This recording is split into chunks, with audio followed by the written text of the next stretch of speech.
नमस्कार, good morning. आप देख रहे हैं न्यूज 18। आपके साथ मैं हूं कंचन डोगरा नेगी। और आइए आज की सबसे बड़ी खबर आपको सबसे पहले बताते हैं। आज वाराणसी दौरे पर रहेंगे प्रधानमंत्री नरेंद्र मोदी। किसान सम्मान सम्मेलन में शामिल होने जा रहे हैं पीएम मोदी। काशी विश्वनाथ मंदिर में दर्शन पूजन करने का उनका कार्यक्रम है। दशाश्वमेध घाट पर गंगा आरती में शामिल होने वाले हैं। 9.26 करोड़ लाभार्थी किसानों के, यानी कि कुल मिला के 9.5 करोड़ लाभार्थी किसानों के खाते में आज जो है ट्रांसफर किए जाएंगे 20,000 करोड़ रुपए। किसान सम्मान निधि स्वयं सहायता समूह की 30,000 कृषि सखियों को प्रमाण पत्र देने का आज प्रधानमंत्री नरेंद्र मोदी का वाराणसी में कार्यक्रम है, जिसकी अगवानी वो करेंगे। और मुख्यमंत्री योगी आदित्यनाथ तैयारियों का जायजा ले चुके हैं। आज पीएम मोदी के स्वागत के लिए पीएम के साथ मौजूद रहेंगे सीएम योगी।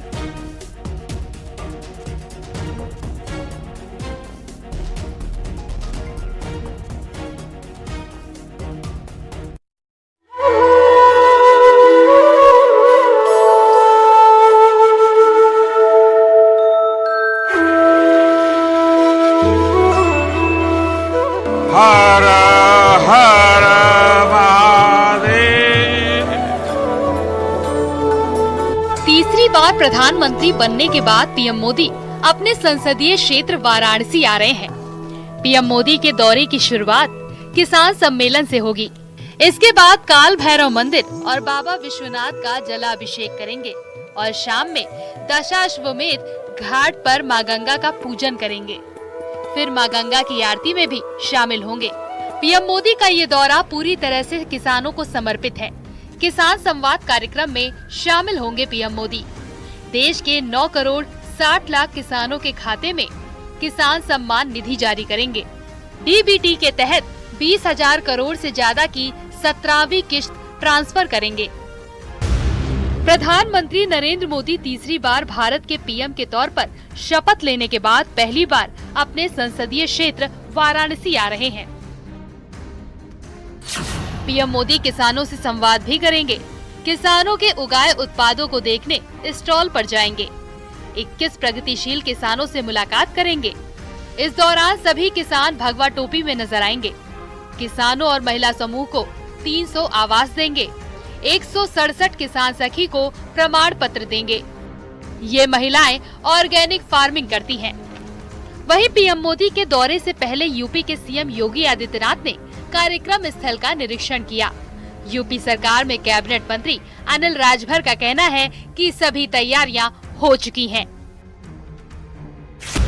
पीएम मोदी मेहंदीगंज से पुलिस लाइन जाएंगे, जहां से विश्वनाथ मंदिर और काल भैरव मंदिर बाई रोड जाएंगे। इस दौरान मिनी रोड शो की भी झलक दिखेगी। पूरे रास्ते पीएम के स्वागत की तैयारी की गई है। पीएम मोदी भी गाड़ी के अंदर से हाथ हिलाते हुए काशी के लोगों का अभिवादन स्वीकार करेंगे और तीसरी बार उन्हें काशी के सांसद चुनने के लिए आभार जताएंगे। न्यूज 18 के लिए वाराणसी से रवि पांडे की रिपोर्ट।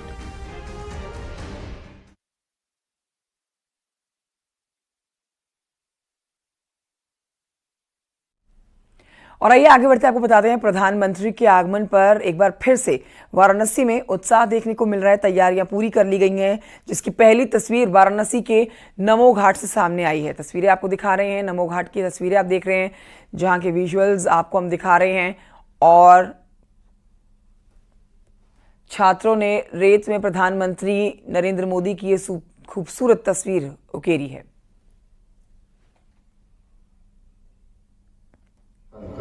हमारे प्रधानमंत्री तीसरी टर्म का शपथ लेकर और काशी आगमन को लेके मैं इनकी कलाकृति नमो घाट पर उकेर कर और अपने प्रधानमंत्री के स्वागत में यह स्लोगन लिखकर और बताने का प्रयास किया हूँ। वेलकम ऑन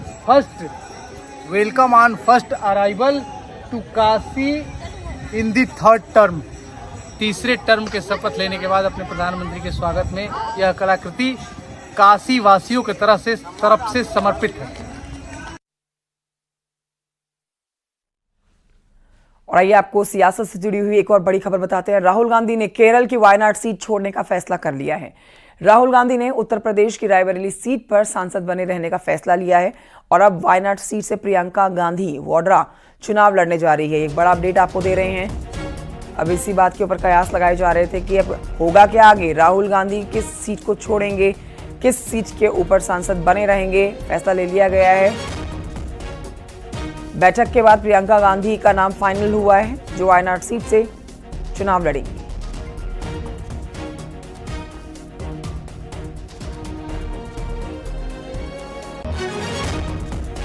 तो ये बड़ी खबर आपको बता रहे हैं। वायनाड सीट से प्रियंका गांधी राजनीति में एंट्री करने जा रही है और राहुल गांधी, जिन्होंने इस बार रायबरेली सीट से चुनाव लड़ा और बड़ी जीत हासिल की, इसी सीट से सांसद बने रहेंगे राहुल गांधी।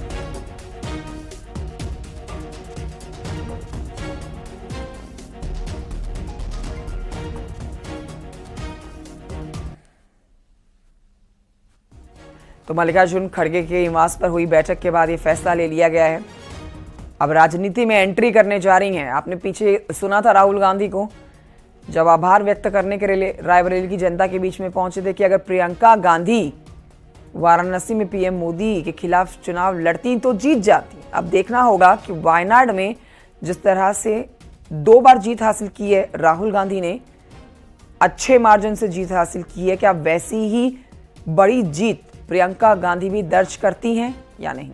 वायनाड सीट छोड़ने के बाद राहुल गांधी ने क्या कुछ कहा है, सुनिए।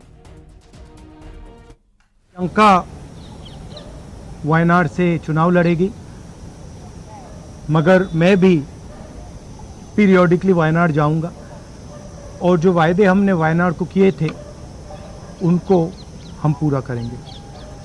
रायबरेली का पुराना रिश्ता है, काफ़ी खुशी हो रही है कि मैं उनको फिर से रिप्रेजेंट करूंगा, मगर आसान निर्णय नहीं था, मुश्किल निर्णय था क्योंकि जुड़ाव दोनों के साथ है। बड़े सोच समझ के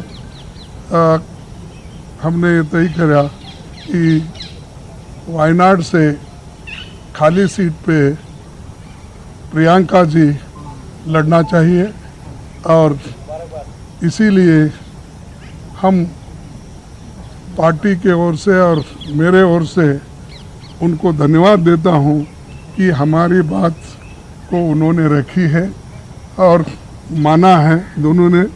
इसीलिए मैं आपके सामने आके डिक्लेयर कर रहा हूं कि दोनों एक तो रायबरेली सीट रहेगी और वायनाड में भी वो प्रियंका जी रहने से वहाँ के लोगों को भी एक हिम्मत मिलेगी। रायबरेली के साथ तो मेरा बहुत ही पुराना रिश्ता भी है और 20 सालों से मैंने काम किया है दोनों रायबरेली और अमेठी में, तो वो रिश्ता तो कहीं मतलब किसी भी तरह से टूट नहीं सकता। उसको कायम रखने के लिए हम दोनों हैं और भैया की मैं मदद रायबरेली में भी करूँगी और जैसे इन्होंने कहा हम दोनों रायबरेली में भी हम दोनों मौजूद होंगे और वायनाड में भी। दोनों को 2 सांसद मिल रहे हैं। सिंपल सी बात है। 2024 लोकसभा चुनाव में राहुल गांधी केरल के वायनाड और उत्तर प्रदेश के रायबरेली सीट से चुनाव लड़े और दोनों जगह से जीते भी, जिसके बाद सबको इसी बात का इंतजार था कि आखिर कौन सी एक सीट राहुल गांधी छोड़ेंगे। अब राहुल गांधी ने वायनाड सीट छोड़ने का फैसला कर लिया है। राहुल गांधी यहां से 4,31,000 वोटों से जीते हैं, वहीं रायबरेली से 3,90,000 वोटों के मार्जिन से जीते। 52 साल की प्रियंका गांधी पहली बार चुनाव लड़ने जा रही हैं, जबकि राहुल गांधी रायबरेली सीट से सांसद बने रहेंगे। माना जा रहा है कि वायनाड सीट कांग्रेस के लिए सबसे सेफ सीट है।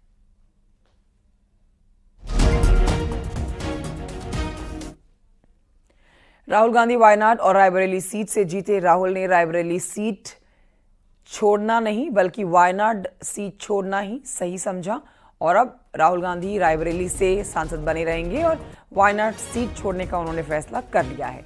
यूपी की रायबरेली सीट पर सांसद बने रहेंगे राहुल गांधी। वायनाड से दूसरी बार सांसद बने हैं 2024 में। राहुल गांधी को यहां अच्छे खासे वोटों के मार्जिन से जीत हासिल हुई है, लगभग 4.5 लाख वोटों के मार्जिन से। अब प्रियंका गांधी पहली बार चुनाव लड़ने जा रही हैं वायनाड सीट से। लोकसभा चुनाव में कांग्रेस के लिए जमकर प्रचार किया है प्रियंका गांधी ने, न सिर्फ रायबरेली बल्कि अमेठी में और अब बड़ा जिम्मा राहुल गांधी के पास आ जाता है प्रियंका गांधी के लिए प्रचार करने का वायनाड सीट से।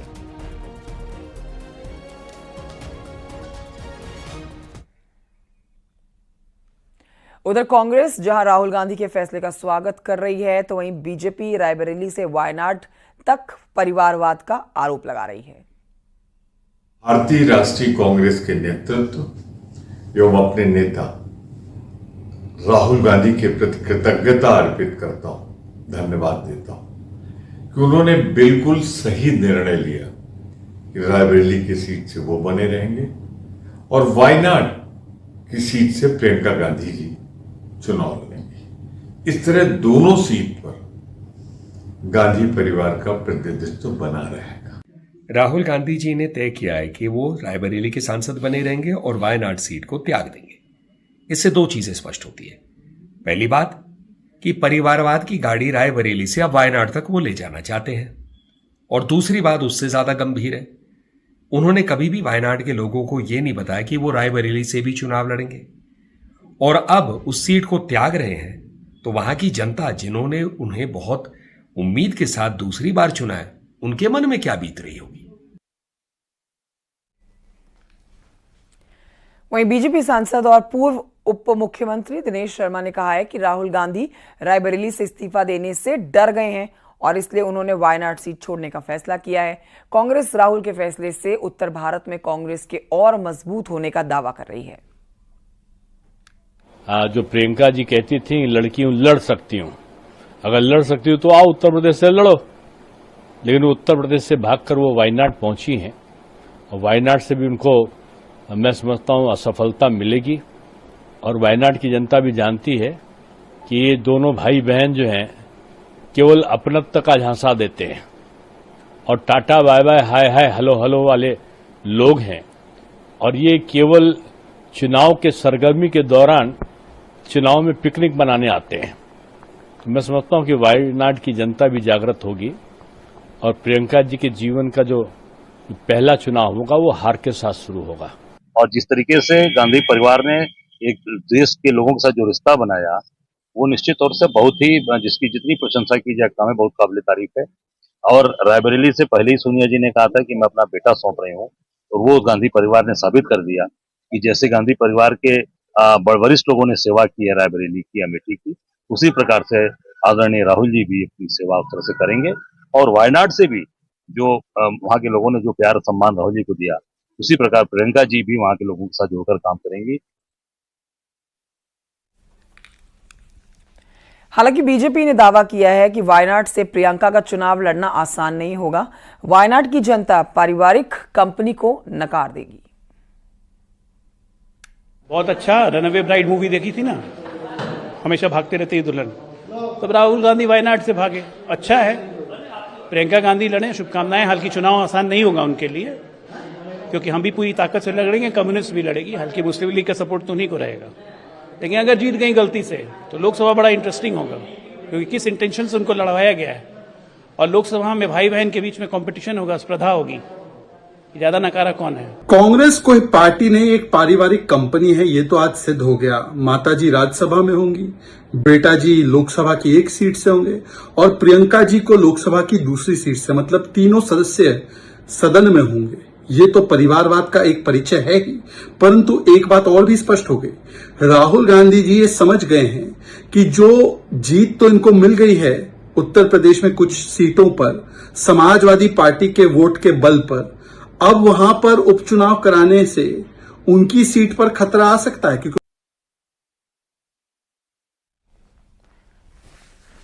और आइए आगे बढ़ते हैं, नीट परीक्षा की बात करते हैं। इसको लेकर एक बड़ा अपडेट आप तक पहुंचा रहे हैं। नीट परीक्षा को रद्द करने की मांग याचिका पर सुप्रीम कोर्ट आज सुनवाई करने जा रहा है। आज की तारीख तय की गई थी। सुप्रीम कोर्ट में आज नीट परीक्षा मुद्दे पर एक बार फिर से सुनवाई होनी है। एजुकेशन कोचिंग के सीईओ नितिन विजय ने नीट परीक्षा को रद्द किए जाने की याचिका दायर की है। अपनी याचिका में उन्होंने परीक्षा दोबारा से नहीं कराए जाने पर 24 लाख बच्चों के साथ अन्याय और भविष्य में योग्य डॉक्टर्स नहीं मिलने की बात कही है। उनकी इस याचिका पर जस्टिस विक्रमनाथ और जस्टिस SVN भट्टी की बेंच सुनवाई करेगी।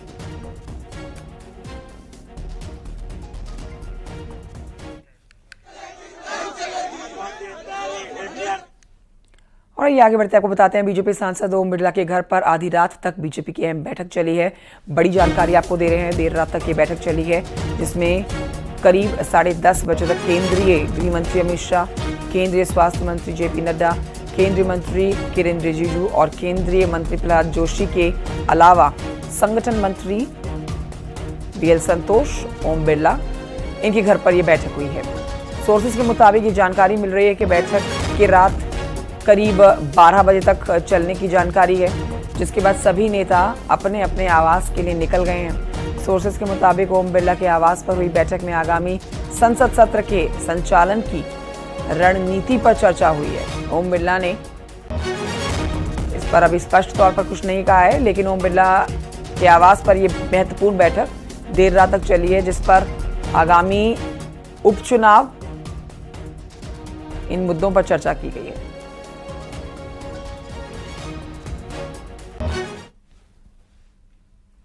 मुख्यमंत्री योगी आदित्यनाथ के निर्देश के बाद पुलिस सड़कों पर उतर आई।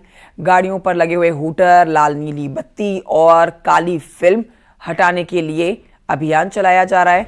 इसी कड़ी में कासगंज में भी चेकिंग अभियान जो चला है, उसकी तस्वीरें आपको दिखा रहे हैं। 10 वीआईपी गाड़ियों से हूटर उतारे गए हैं।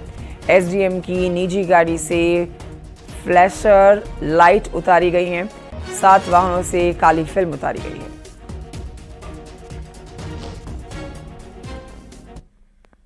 देखिए, ऐसे वाहन जो एमवी एक्ट का उल्लंघन करते हैं और अनावश्यक रूप से, अवैध रूप से हूटर लगाते हैं, सायरन का प्रयोग करते हैं, प्रेशर हॉर्न्स लगाते हैं, ब्लैक फिल्म लगाते हैं, ऐसे सभी वाहनों का चेकिंग अभियान अभी चलाया गया है।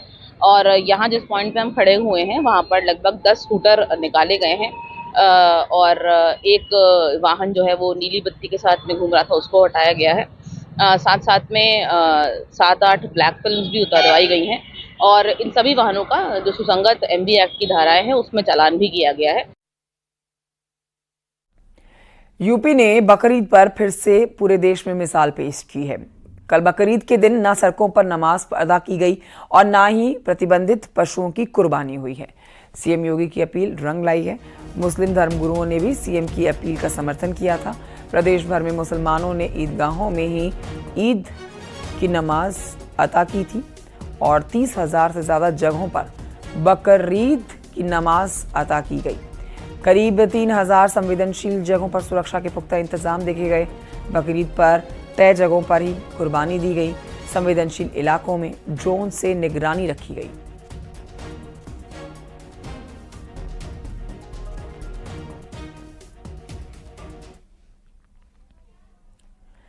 गाजीपुर में पुलिस की बदमाशों से मुठभेड़ हो गई है। मुठभेड़ में 25,000 का इनामी बदमाश घायल हुआ है। गिरफ्तार कर अस्पताल उसको भेजा गया है। मोहम्मदाबाद थाना क्षेत्र के मानिकपुर मोड़ पर यह मुठभेड़ हुई है। देर रात की तस्वीरें भी आपको दिखा रहे हैं। बदमाश से तमंचा, कारतूस, बाइक, 20,000 कैश जब्त हो गया है। आज पूरे जनपद में सघन चेकिंग कराई जा रही थी। रात्रि करीब 10 बजे थाना करीमुद्दीनपुर थानाध्यक्ष अंडरपास के पास चेकिंग कर रहे थे, तो एक मोटरसाइकिल वाला आता दिखाई दिया जो कि संदिग्ध लगा। उसको रोकने का प्रयास किया तो वह उन सबके ऊपर लगभग चढ़ाने का प्रयास करते हुए गाली देते हुए भागा। क्योंकि रास्ता सकरा था तो उसकी मोटरसाइकिल वहीं गिर गई। उसके बाद उसने पुलिस पार्टी पर फायर करना शुरू किया। पुलिस पार्टी ने भी आत्मरक्षार्थ फायर किया, जिसमें इस बदमाश के पैर में गोली लगी। इस बदमाश को उपचारार्थ अस्पताल भेजा गया है और मौके से एक तमंचा, खोखा कारतूस और एक मोटरसाइकिल मिली है। उधर हाथरस में योगेश उपाध्याय हत्याकांड में फरार चल रहे बदमाश से पुलिस की मुठभेड़ हो गई। 25,000 का इनामी बदमाश घायल हुआ है। मुठभेड़ में बदमाश के पैर में गोली लगी है। तस्वीरें भी आपको दिखा रहे हैं। घायल हालत में बदमाश को उचित उपचार दिया गया, अस्पताल भर्ती कराया गया, जिसके बाद जेल में डाला गया। हत्याकांड में फरार आरोपी सोनू जाटव पुलिस मुठभेड़ में घायल हुआ है। बदमाश के कब्जे से एक तमंचा, कारतूस, बाइक जब्त हो चुकी है।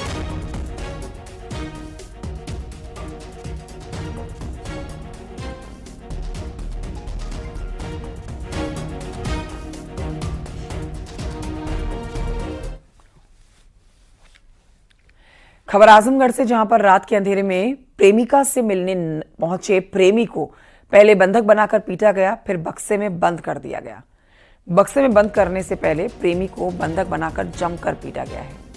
आरोप है कि लड़का प्रेमिका के साथ आपत्तिजनक हालत में मिला था। मौके पर पहुंची पुलिस की दखल के बाद प्रेमी को छोड़ा गया है। पुलिस ने आरोपी पर कोई कार्रवाई नहीं की है।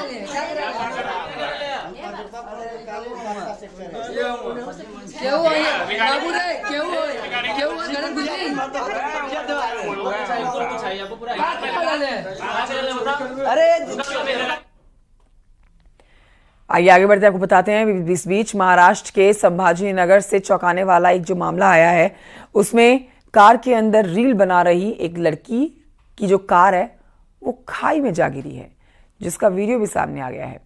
असल में लड़की रील बनाते वक्त गाड़ी को आगे ले जाने की जगह पीछे लेकर जाती हुई नजर आएगी आपको, जिसकी वजह से गाड़ी खाई में गिर गई और लड़की की मौत हो गई।